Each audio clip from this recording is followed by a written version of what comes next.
Peace activists say Americans are beginning to feel the cost of the war here at home in the areas of education, jobs, and health care, for example. And they continue to speak out and oppose this military action, which they say is essentially but not exclusively about oil. Well, joining us now is Dr. Horace Campbell. He teaches political science and African American studies at Syracuse University, and he joins us on the program. Welcome to the program. Also joining us are two members of the Syracuse Peace Council, Andy Major and Diane Swords. We welcome you to the program. And let me first start with you, Dr. Campbell. First of all, do you believe, why is it that, given what you might say is a lot of support or a lot of coverage of a lot of the peace rallies, why is it that Americans, by and large, continue to say that they support this military action? They do so primarily because of the conservative media that is tied to the military-industrial complex that presents wrong information to the citizens of this country about the realities of what's going on in all of the Middle East, distorting the question of Palestine and the reasons why the people of Palestine needs a state. More importantly, the media has gone along with one of the most conservative administrations for a long time in this country. Under international law, this war is illegal. This war is immoral. The United States of America led the international legal battles against the Germans for their war of aggression in Poland. This war is illegal. It did not have the sanction of the United Nations, and it was opposed by the overwhelming majority of humanity. And the media is supporting a military that's spending billions of dollars on weapons to kill innocent civilians when they're cutting jobs, when hospitals are being closed. Right here in Syracuse, the psychiatric hospital is planned to be closed. The school budgets are closing. There are no jobs. And I think that the money should not be going to war. It should be going to help working people. In fact, you say that you use the word Hitler, actually, when you describe what's happening now. I believe that the way the media operates in disinformation, in the way in which it distorts what's going on, is very similar to the media under Goebbels that was under Hitler. The level of manipulation of news is unprecedented. I feel assaulted when I read the news here. I then have to resort to international news sources. The Canadian news is very different. Yeah, what's different about, because we have embedded reporters who are supposed to give us... Embedded with soldiers who are killing people. So they feel an affinity to the soldiers who are doing the killing. We listen to Canadian broadcasting, even British journalists from, I read The Guardian and The Independent, and the atrocities, the conditions in the hospitals, the thousands of innocent civilians who have been killed, the destruction of people's homes, destruction of their lives, the destruction of priceless historical memories in Iraq that has gone on, is by any stretch of the imagination criminal. In fact, Andy, isn't it true that one could say that, I think it was said earlier that the oil wells were protected? What do you mean? Right, that U.S. soldiers worked very hard to secure the oil wells to prevent the destruction of oil, but yet they allowed the National Museum in Iraq to be looted and destroyed, as Horace says, taking thousands of years of history which is unavailable elsewhere. And I think it's important for us, you know, there's all this reporting that the war is over. What does that mean? The people of Iraq certainly are not liberated. Things are very chaotic in many of the Iraqi cities. People are yearning for someone to help provide some degree of security to them again. And one of the things that we think is important at this point is that the United States needs to now provide resources to help people in Iraq, to provide water and food, to help begin the rebuilding process. But the oversight of that process has to be through the United Nations, through the UN, and the Bush administration is wanting to control that so that they can install a government which will be supportive and bow to U.S. economic interests. But Diane, if we rebuild Iraq, we're not going to be helping the cause here at home any more than if it was any other country. So how do we do that? Well, I think one of the important points is that we're, whether or not the war is over, per se, we're continuing a policy that's going to carry this into other parts of the world. And we're already hearing things being set up so that we'll, you know, accept Syria as the next place. And so we've really got to start looking at the larger policy and pull back and say, we can't keep creating these situations where we have to go in and use our resources to rebuild countries that we shouldn't have destroyed in the first place. We need to be, we need to change the policy. So you, the sense I get then is that for people who oppose the war, that even though it appears that, as President Bush said, that the people of Iraq are liberated, you don't see that as liberation. Well, Horace did a wonderful job about talking about the problems with the media that we've seen reported. I've seen analysis of that image that many of us have seen again and again of the statue being pulled down. Yeah. It's reported that the Iraqi people brought down this statue. If you look closely, it's U.S. tanks that pulled it down. And if you see camera shots that pan out, there are not crowds of people there. There's 50 people or 75 people. There aren't thousands of people storming out of the streets to tear down this statue. So certainly there are Iraqis, and probably most Iraqis are glad to be rid of a cruel dictator. We're not in any way defending Saddam Hussein or saying that he was a righteous ruler, but what we're saying is that what the U.S. proposes may not be any better, and that the Iraqis feel that this is being imposed upon them. And that's the piece why we need to transfer it to the international community. So it has some of the legitimacy that the war did not have. But the war is illegal. The United States tried to get the United Nations to support weapons inspection. Weapons inspection were going on. Let us not have a very short memory of this issue. First, it was weapons inspection.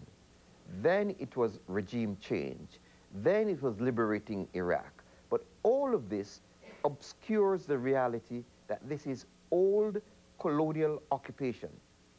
Saddam Hussein is bad. He was helped by the United States of America. It was the U.S. government. Donald Rumsfeld himself was one of those who helped Saddam Hussein to maintain himself in power. They helped Saddam Hussein to get chemical and biological weapons.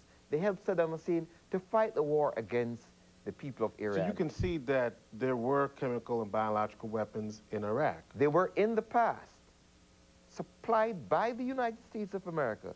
The question is, the UN inspectors did not find any. And if there are any to be found now, the UN requires that it is verified by international observers that are independent of U.S. military forces. But some people would say we cannot rely upon the international community to do what we feel is right if it's for the right and just cause. I think that's a very serious error. And I know all of you want to get in on that. You can start, and then I'll go down the line. I think it's a very serious error. The international community, as we know it, was created to stop genocide and illegal wars. It was created because of the crimes of Adolf Hitler.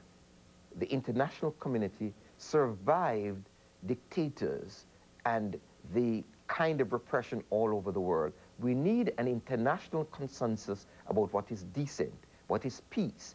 Occupation, colonialism went out with the 19th century. That is what anti-apartheid, that's what anti-racism, that's what anti-colonialism was about. Going to occupy Iraq by any stretch of international law, international consensus cannot be justified. Diane? Yeah, I was responding to the arrogance of that kind of assumption that the U.S. can somehow assign morality to an issue for the entire world. And so I totally agree with what Horace is saying. And I think by defying international law, we're tearing down the possibility of a legal system that could prevent genocide from happening. We have Great Britain as one of our primary allies in this fight. And again, I'm going back to those polls. How do you explain the fact that most people who have the same access that you all have to the media, how do you get them to see what you see, which is a totally different story? I think it's important to recognize that the numbers were very different before the war was launched, that the numbers were often close to even depending on how the questions were asked.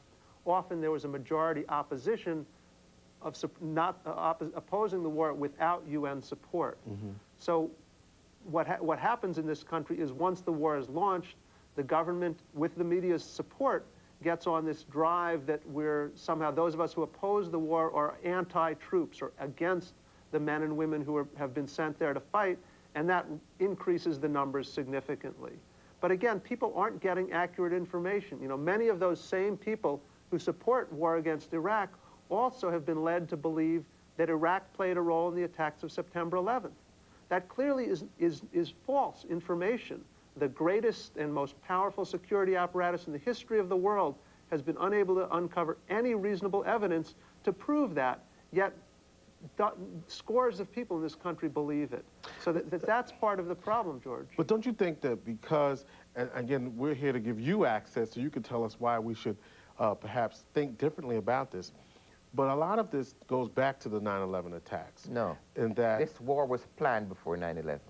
All of the evidence showed. In 1998, so? Donald Rumsfeld and this Project for a New American Century wrote urging President Clinton to wage a war against the people of Iraq. So the planning for this war preceded 9/11. More importantly, I mentioned South Africa. When Nelson Mandela and Desmond Tutu came to power, they did not say, we were killed by whites, so let's go out and kill. They say, let's have truth, let's have reconciliation, let's have justice. What we need from 9/11 is for the CIA to say, what did they do when they trained Al-Qaeda? What do they do when they trained terrorist governments around the world? And how we have reconciliation. So Jews, Christians, Muslims, decent human beings throughout the world can isolate those who are terrorists. So this idea that this has some roots in 9/11 is patently false, and it's a kind of Hitlerian propaganda that will bring this country into deeper, deeper isolation and problems for this country. Is that what you see, all of you, based on what is happening now? But again, most of America doesn't see that. Certainly, I would say that 9/11 provided the political cover for these plans that, as Dr. Campbell said, were launched and in people's minds well before that, that this is the continuation of a policy, and that all the regime change, human rights for Iraqis, weapons of mass destruction, all of these are excuses for a policy whose real goal is U.S. global economic control, so that we can determine the price of oil, that we can determine what resources are available to Japan, to Western Europe, to the United States. And so the folks who run our corporations, who are in and out of the government of this country, will benefit greatly. And the common people, working people in this country, are hurt by that, not quite in the same way, but in a similar way to working people around the world. Diane? Diane's got a lot of stuff going on. I just lost my train of thought here. There's so many pieces to this. But the point is, you're here to say that there's another side of the story, that you still believe that this military action is wrong, and that, for example, you see that we're setting the stage, that the U.S. is setting the stage for perhaps other aggressive acts. Yeah, and what I was trying to recall was, in 1992, Paul Wolfowitz, basically, with others, basically wrote the national security strategy that George W. Bush released last November.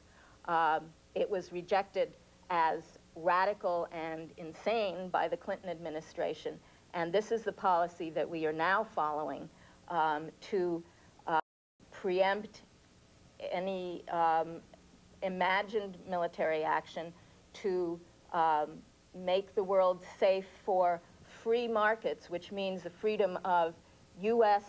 businesses to penetrate anywhere in the world, and to act unilaterally. And that is a policy that's defying international law and that's extremely dangerous. And ultimately, it's a sign of weakness. Whenever you need to use military force, as was used now, it's a sign of profound weakness, not of strength. Because you want to be able to influence people culturally, economically, morally, and spiritually. Whenever force is used of this kind, it creates reaction. And all over the world, we have millions of people, I think over 20 million people marching on February 15th. There's an international movement for peace. And I think that's the point that's being missed here. We are here to speak about peace, not to talk about war. What do we want? We want to see human lives being rebuilt.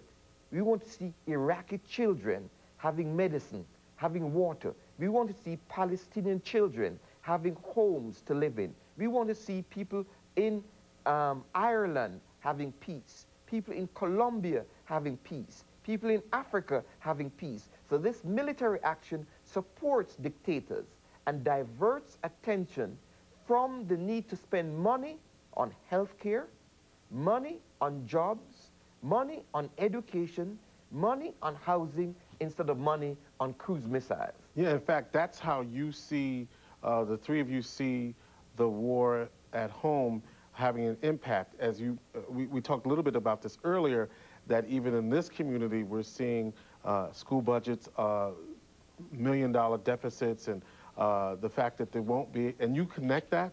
How do you connect that? Clearly, part of it is simple mathematics, George, that yesterday was April 15th, the day when personal federal income taxes are due. And out of the money that people send to the IRS, 48% of it this year was going to the military. That's 48%, and that leaves 52% for education, for healthcare, for roads, for public transportation, for all of the other myriad of social needs that we have as a people. It's crazy for us to be spending that kind of money, and particularly combined with the Bush administration's commitment to these tax cuts for the wealthy. The purpose of that is so that there will be nothing left, so that there won't be any way to provide health care for poor older people or for children in need. And it's really a terribly callous policy. And of course, you've made a personal commitment against that yourself. Right, I personally refuse to pay taxes which go to war, which in my case, I interpret all the money which goes to the federal government as going to funding war. So no, I personally choose not to pay that money. Yes, Diane?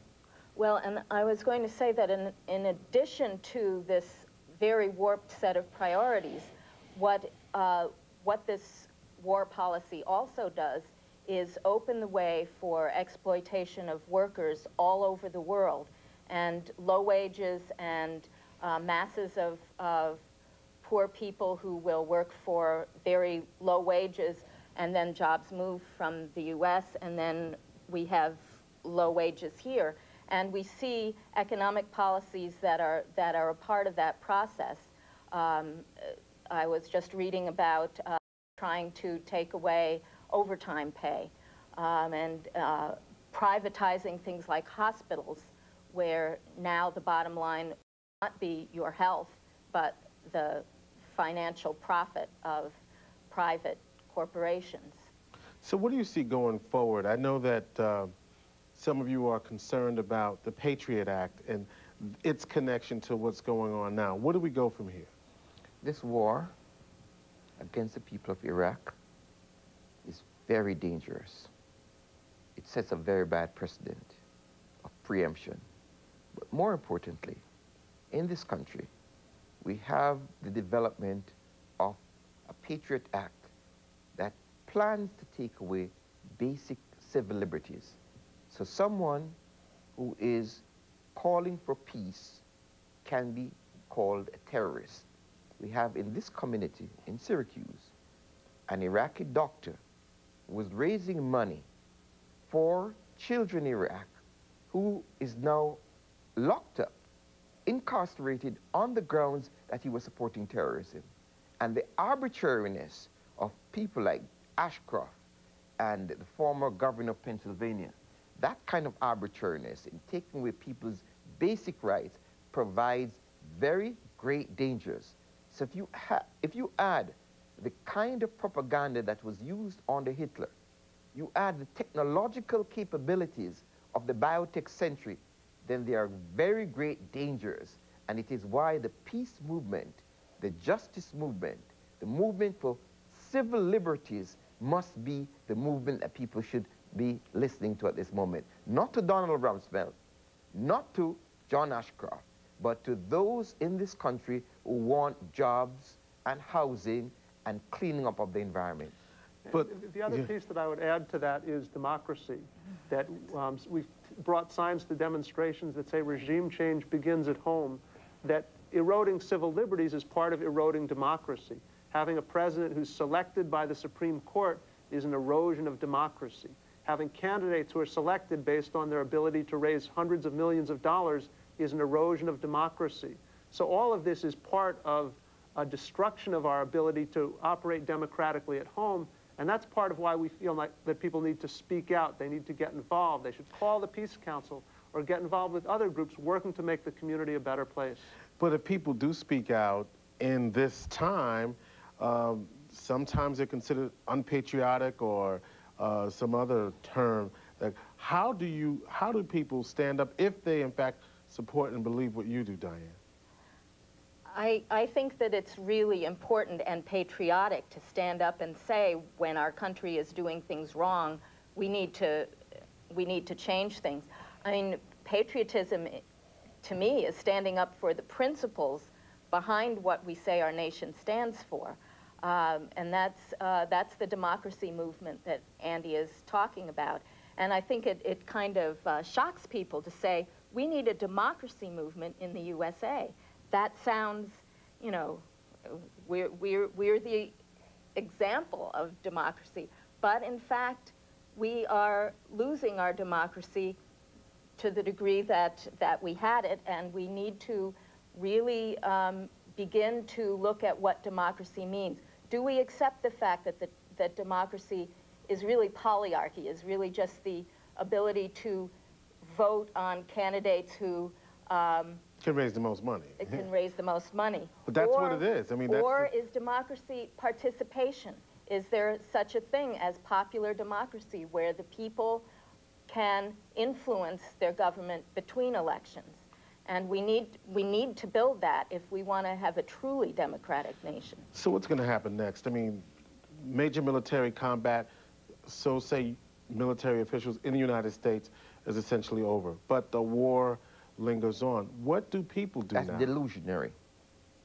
Anyone, and that is the problem with the media, anyone who knows the little history of the Middle East would know that the occupation of Iraq is the beginning of a very long, very dangerous period for the whole region, and there'll be many wars.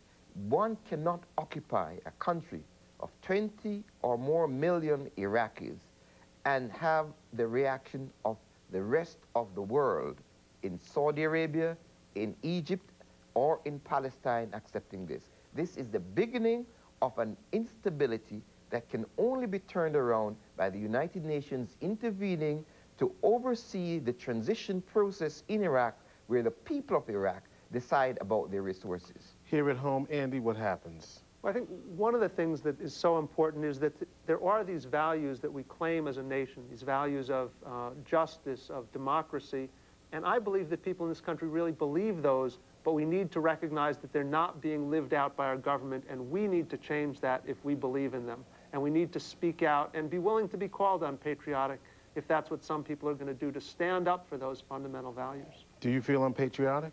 No, I don't feel unpatriotic. All right, and if you want to support those efforts, you can contact the Syracuse Peace Council at 422-5478 or peacecouncil.net. Did we make a mistake? Yeah, it's 472-5478. 472, there I go again. All right, 472-5478 or peacecouncil.net. We know that's the website, and we'll make sure that that gets taken care of.